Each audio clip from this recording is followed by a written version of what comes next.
j'adore. Car tu es tout pour moi. Et je déclare que cet après-midi, moi, je m'attends à toi. Car tu es le Dieu vivant, tu es le Dieu fidèle à ses promesses. La parole de Dieu nous dit que là où 2 ou 3 personnes sont réunies en son nom, il est là. Et nous sommes là pour lui. Et nous sommes convaincus qu'il est là. Merci, que Dieu vous bénisse. Vraiment abondamment. Sa présence est là au milieu de nous. Sa présence est là au milieu de nous. Juste une petite exhortation. Gardons foi en Jésus-Christ de Nazareth. Gardons foi. Il est le Dieu vivant. Il est le Dieu qui agit. Ce n'est pas un slogan. C'est vraiment une réalité. Il est le Dieu vivant. Il fait les choses que l'homme ne peut faire. Il appelle à l'existence des choses qui n'existent pas. Alléluia. Les dieux d'Abraham, d'Isaac et de Jacob, lui qui avait changé les noms de Jacob, ce Dieu-là n'a pas changé. Il est là avec nous.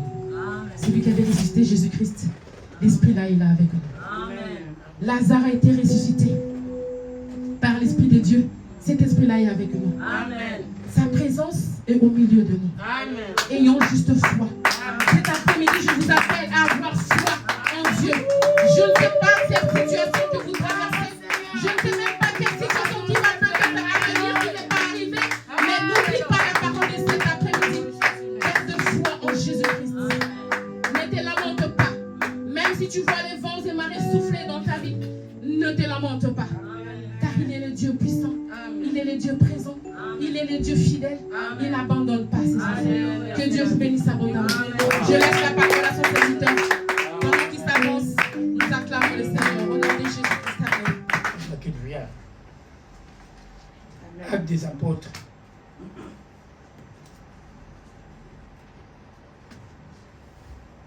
Actes. Thomas.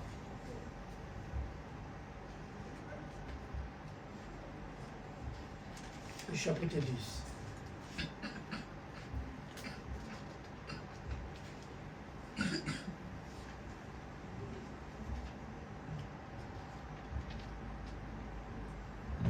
Amen. En commençant au premier verset. Amen, mais vous êtes là. Vous pouvez impeller, s'il vous plaît. J'aimerais que vous preniez la Bible Semer. Ça, parce que ça a aussi des lumières là-dessus. C'est là, à côté de Maman Yvette. La Bible qui est sur le portable, c'est bien sûr, hein, mais la Bible qui est en papier comme ça, c'est plus mieux parce qu'il y a des références. Certaines références que tu peux vérifier. Parce que la Bible qui est sur le portable, on les modifie toujours. Il y a plusieurs Bibles. Si vous allez sur le librairie, là-bas vous allez trouver Bible catholique, Bible ceci, cela, protestant. Il y en a beaucoup. Hein? Je vous dis, c'est Tob, tout ça. Il y en a beaucoup. Mais, si vous remarquez que même dans le Tob, dans le 8 secondes, on a enlevé certaines choses. Alléluia. Où on ne peut pas invoquer les morts, où on ne peut pas prier les morts. Ils ont mis ça à l'écart. Pourquoi? Parce que ces théologiens avaient étudié avec l'inspiration du Saint-Esprit, ils ont enlevé certaines choses qui voyaient que ce n'était pas utile. Alléluia. Oui, maman, vous commencez au premier verset. J'ai lu la parole de Dieu, Actes des Apôtres, chapitre 10, verset 1. À Césarée vivait un officier romain nommé Corneille, qui avait un poste de commandant, qui avait un poste de commandement dans le corps appelé Italique. Il était pieux, il craignait Dieu avec tous les gens de sa maison.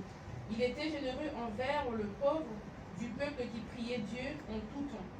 Un jour, vers 3 heures de l'après-midi, il eut une vision, il vit distinctement ange de Dieu et qui entrait chez lui et qui lui dit, Corneille,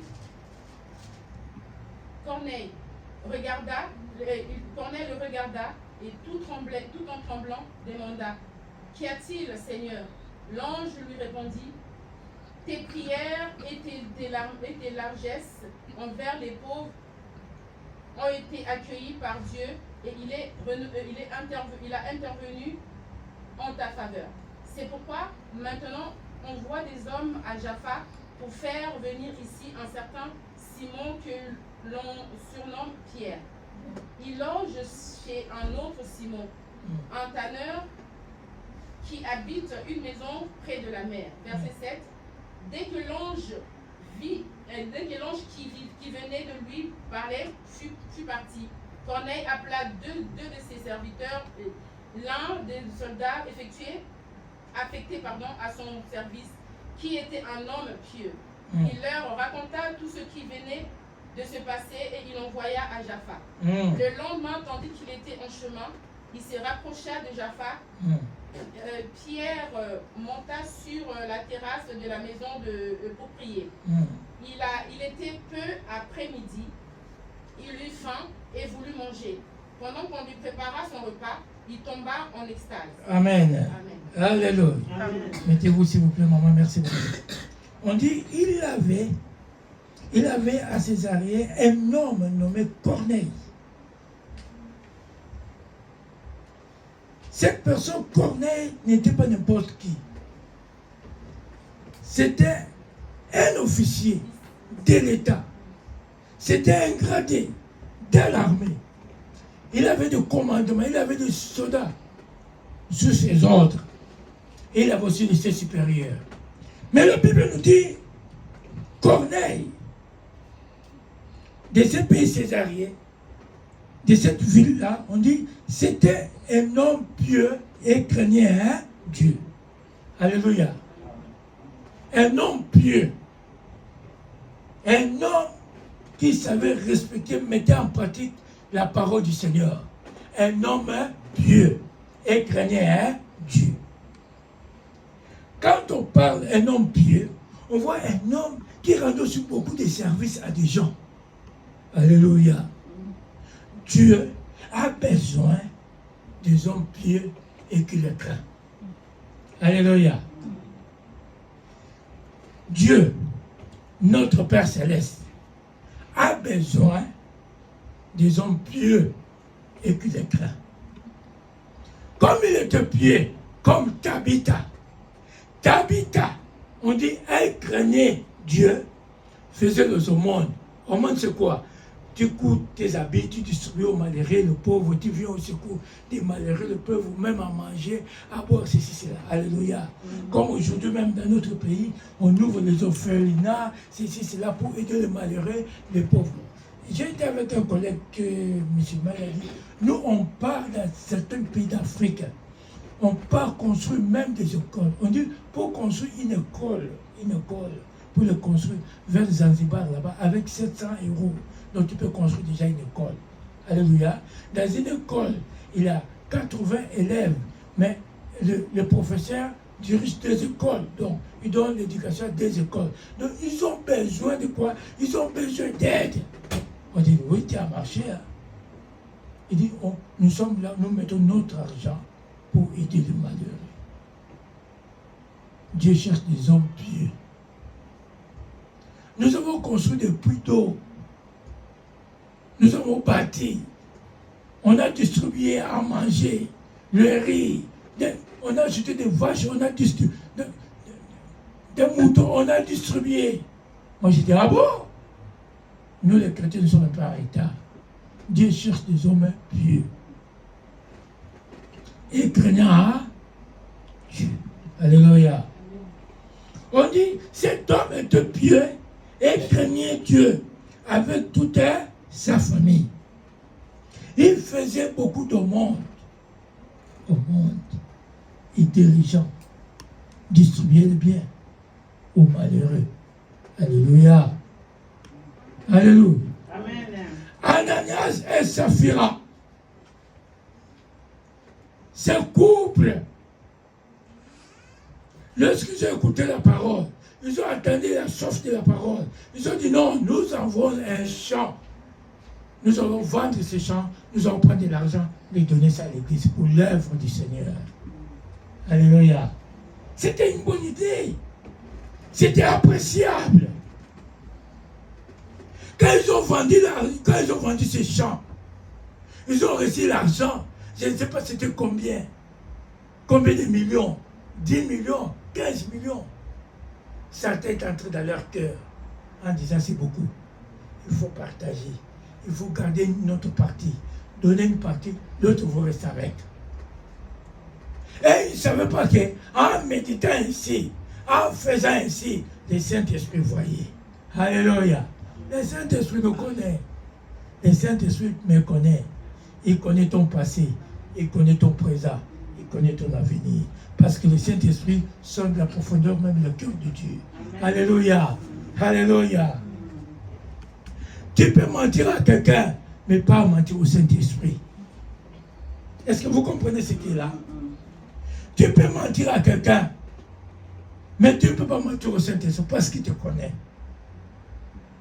Moi, il m'arrive des fois, je peux être avec quelqu'un comme ça.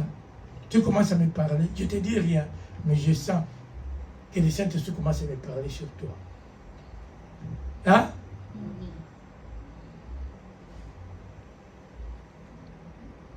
Alléluia. Est-ce que vous comprenez? Le Saint-Esprit est l'ami fidèle à qui nous sommes contraints de nous confier. On dit cet homme faisait beaucoup, pas peu, mais beaucoup d'aumônes au peuple. Et priait Dieu continuellement. Il priait Dieu continuellement. 1 Thessaloniciens 5, au verset 10, on dit priez ça. Hein? Il faut prier Dieu continuellement. Parce que le monde que nous vivons est sous l'emprise du diable. On dit prier ça, hein? Cesse. Tu pars au marché, il faut prier. Tu veux sortir, il faut prier. Tu vas aller te laver, il faut prier. Sanctifie-le que tu vas te laver. Alléluia. Parce que tu ne sais pas dans cette eau-là qu'est-ce qu'on a jeté. Priez sans cesse. Avant de manger, ne sois pas pressé. Faites même la prière de notre Père. C'est beaucoup déjà.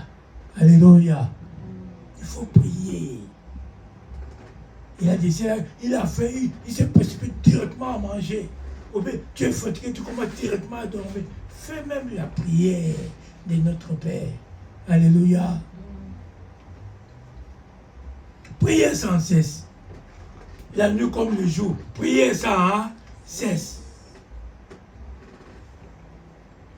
Il priait continuellement.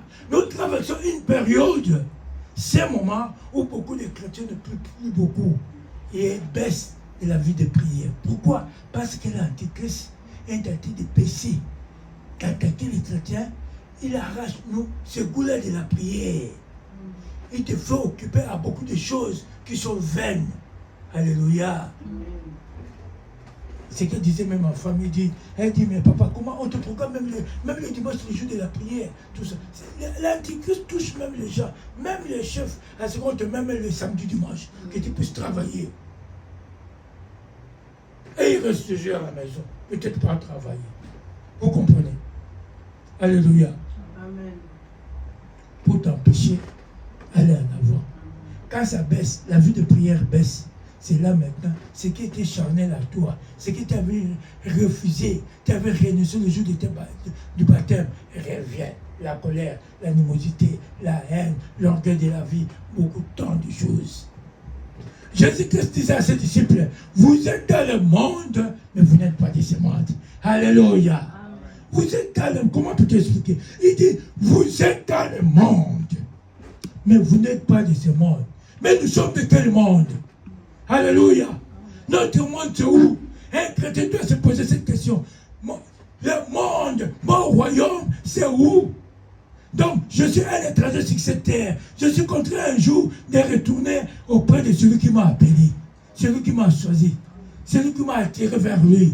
Car mon royaume, ce n'est pas terrestre, mais mon royaume, c'est céleste. Amen. Alléluia. Amen. Amen. Amen. La femme de Lot, son royaume était terrestre parce qu'elle avait aimé les choses du monde. Elle a regardé derrière parce qu'elle avait des amis du monde. Elle appréciait le monde. Hein? Et elle était assise avec le monde. Dieu a dit, sortez. en envoyant ses anges, elle a dit, sortez, que personne ne regarde derrière. Mais la femme de l'autre a tourné pour regarder qu'est-ce qui s'est passé derrière. On dit, elle est devenue du sel. Alléluia. Pourquoi Dieu avait fait comme pénition, avait donné à la femme de Lot, pas devenir argile, parce qu'elle venait de l'argile, mais elle est devenue du sel. Alléluia. Amen. Du sel. Il y a un enseignement là-dessus. Un chrétien qui se détourne de l'Éternel rate le ciel. Est-ce que vous comprenez? Amen. La Bible dit clairement, nous sommes sauvés par la grâce au moyen de... C'est-à-dire, la grâce, quand on parle de la grâce, on t'a approché la parole, c'était une grâce, ça t'a touché, tu es venu dans le Seigneur. Vous comprenez? C'était une grâce. Tu étais malade, quelqu'un a prié pour toi, tu as accepté Christ, c'était une grâce, une faveur imméritée que le Seigneur permet. Comme moi j'ai toujours dit, moi, je n'avais pas prêché la parole, moi j'ai passé. Les gens priaient, sans l'intention. J'étais un religieux. Mais ce jour-là, le Seigneur avait dit, miette, aujourd'hui tu vas me servir. Amen. Amen. C'était vers 16h. Les gens priaient, ils glorifiaient le Seigneur. Moi, je passais.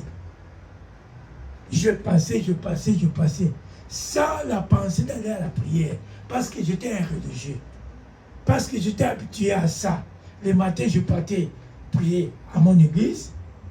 Et à midi, comme... Donc, je me réveillais déjà à 5h. Je faisais tout autour de la parcelle avec le chapelet. Vous comprenez ce qu'est là? À 6h, je partais déjà à l'église. Je partais prier. Mais ce jour-là, la grâce était descendue sur moi. Tout avait basculé. Amen. La Bible dit, ce jour-là, je passais. Les portails étaient ouvertes. Moi, je passais au milieu du portail. J'ai senti qu'on m'a bloqué. La personne qui m'avait bloqué, je l'ai vu. Il m'a tourné, moi je regardais. Il m'a poussé, je partais pour tomber. Quand j'entrais dans ce groupe de prière, je sentais que je suis arrivé dans un autre monde. Les gens chantaient, je regardais.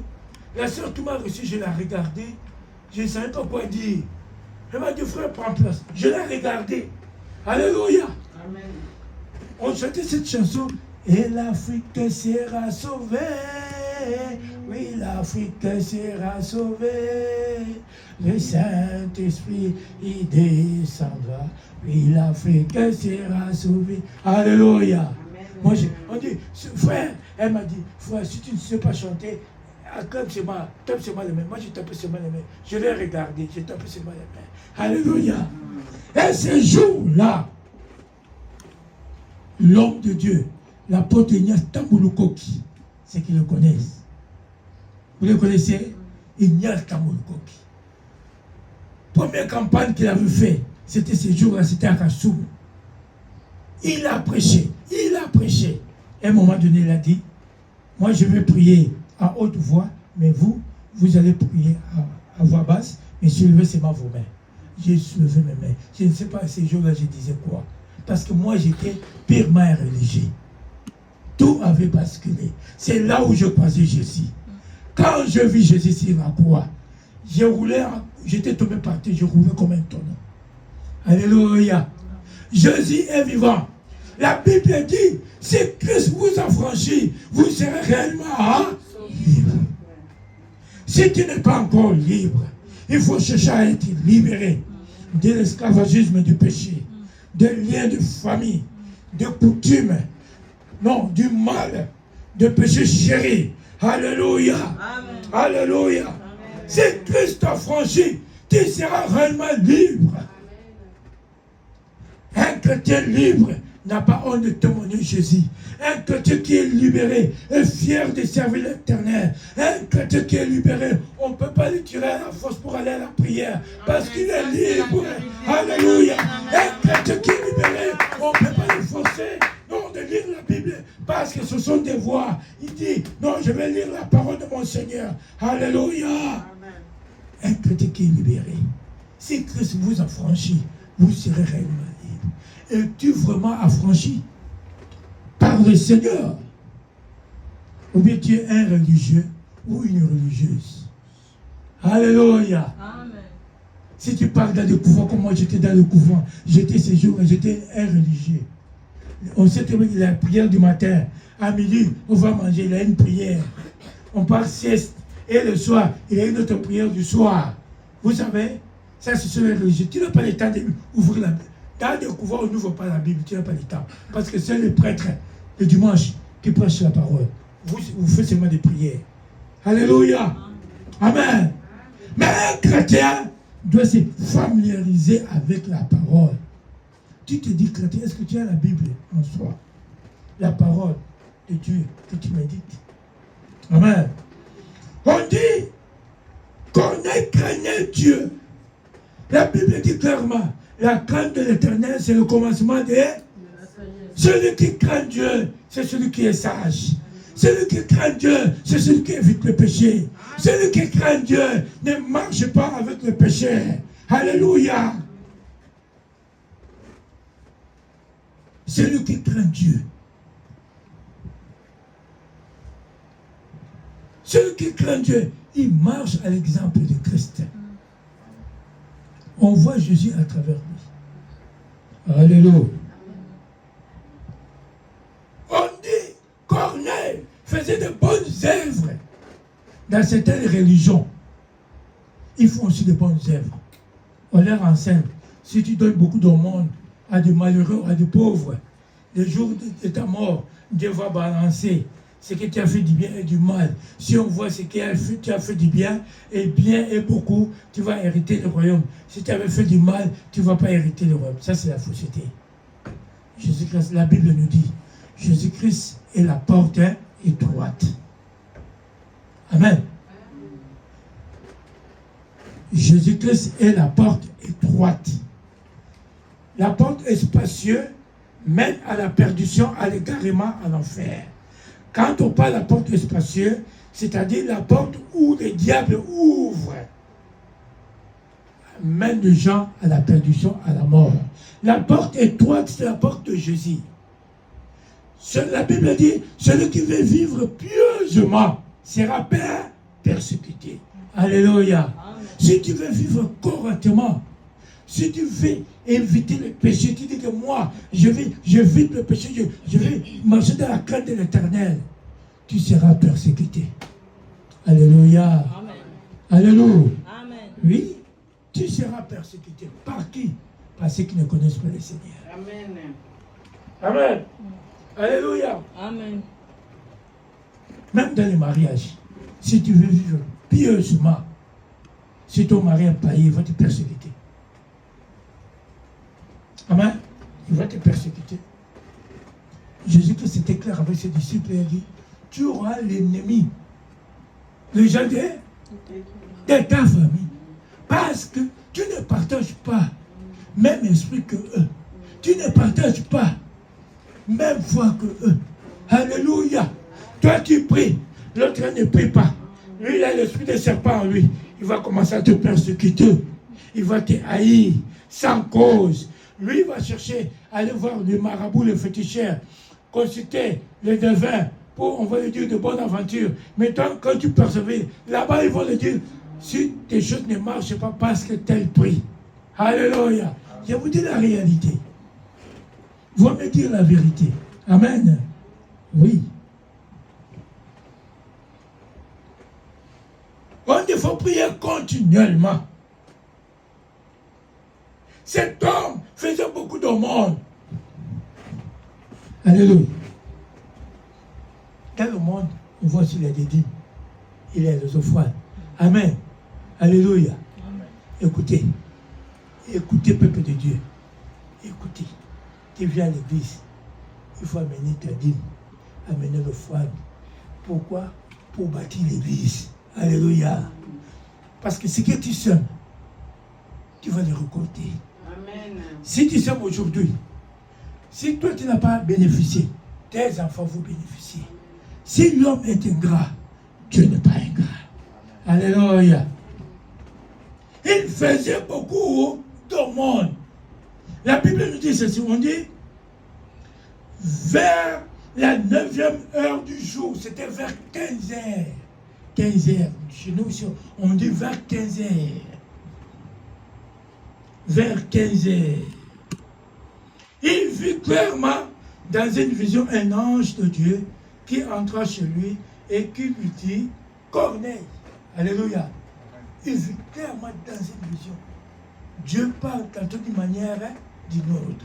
En vision, en songe, il parle. Mais lui, il a vu en vision, il a vu un ange de Dieu qui est entré dans sa maison, qui lui a appelé par son nom. Il a dit Corneille, Corneille. Alléluia. Dieu te connaît par ton nom. Dieu te connaît par ton nom. Alléluia. Dieu a besoin que nous puissions faire, nous puissions s'aimer, que son œuvre aille en avant. Dieu a besoin que tu puisses s'aimer, pas avec murmure, ni inquiétude, mais tu sers avec joie, avec bonté, avec amour. Alléluia. On dit, les regards fixés sur lui, et saisi d'effroi, et il répondit, qu'est-ce que, Seigneur? Et l'ange lui dit, tes prières et tes aumônes sont montées devant Dieu. Et Dieu s'est souvenu de ça. Amen. Tes prières, tes aumônes sont montées devant Dieu. Alléluia. Est-ce que tes prières montent devant Dieu? Alléluia. Amen. Tes prières montent devant Dieu. Est-ce que Dieu écoute tes prières? Est-ce que Dieu répond à tes prières quand tu l'invoques? Alléluia. La Bible dit, Jérémie 33, verset 3, invoque-moi, je te répondrai, je t'annoncerai de grandes choses, des choses cachées, tu ne connais pas. Alléluia. Dieu dit, invoque-moi. Belelanga Yahweh. Lukanga Yahweh. Senanga Yahweh. Belelanga. Tango passe ezali. Tant que tu tant malade ezali, tant que rien ne marche, tant que tout est bloqué, que tu te sens limité. Il a dit, invoque-moi, invoque-moi, invoque-moi. Moi l'Éternel, je vais te répondre. Alléluia. Amen. Apprenons à invoquer l'Éternel. C'est pourquoi quand on organise des prières, des retraites, des veilles de prières, des retraites, c'est très important, il faut être là. Pour chercher Dieu. Pourquoi Seigneur dans ma vie rien ne marche? Le Seigneur va te dire qu'est-ce qui ne va pas. Il va te montrer qu'est-ce que tu dois faire. Alléluia. Amen. Amen. Amen. Alléluia. Ce n'est pas mal. Ce n'est pas mal de demander le soutien des prophètes, des serviteurs de Dieu, des pasteurs, des docteurs. On le voit très souvent. Les gens, si tu pars sur YouTube, les gens, très souvent, ils envoient en Afrique tel prophète, tel voyant, on envoie l'argent, soutiens-moi, que le Seigneur puisse me parler, ceci, cela. Mais le Seigneur dit, toi-même d'abord, commence à l'invoquer. Amen. Celui qui t'a créé a deux mains. Celui qui t'a créé a des yeux pour voir. Celui qui t'a créé a une bouche pour parler. Celui qui t'a créé a aussi un cœur plein de compassion. On l'appelle le bon Dieu. Il est bon. Alléluia. Il n'est pas mauvais. Il n'est pas laid. Mais il est bon. Alléluia. Jésus-Christ a témoigné sur lui. Jésus-Christ a dit, il est celle qui est bon. C'est le bon Dieu. Il a créé toutes choses. Invoque-lui. Il va te répondre. À midi, le matin, le soir, à minuit, il a dit, invoque-moi, je te répondrai. Alléluia. Il a dit, invoque-moi. Belelanga, nakatata butu, nga Yahweh, nakopesa eyano. Nakopesa eyano. Je vais te répondre concernant tes besoins. Je vais te répondre concernant tes biens. Je vais te répondre concernant l'église. Il a dit, invoque-moi, je te répondrai. C'est pas fini, il a dit, je t'annoncerai, je vais te parler. Annoncer, c'est-à-dire de bonnes nouvelles. Je vais te transmettre de bonnes nouvelles. Alléluia. Ah, il est bon. Faisons cet effort-là de l'invoquer. Maman, apprends-nous à invoquer l'Éternel. Maman, apprends-nous à invoquer l'Éternel. Parce que celui qui invoque l'Éternel, quand tu pries, tu oublies l'air. Tu oublies qu'il faut que je dors.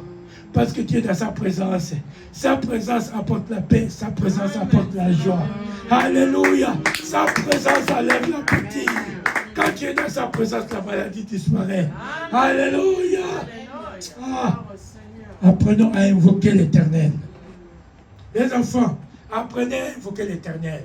Quand vous venez à l'église, ce n'est pas pour dormir, c'est pour prier l'Éternel. Invoquez l'Éternel. Le diable vous distrait à dormir. Quand la prière finit, le sommeil aussi est parti. Quand tu sors là, tu pars dans les marques d'eau, tu partiras les marques d'eau. Vous comprenez ce qui est là?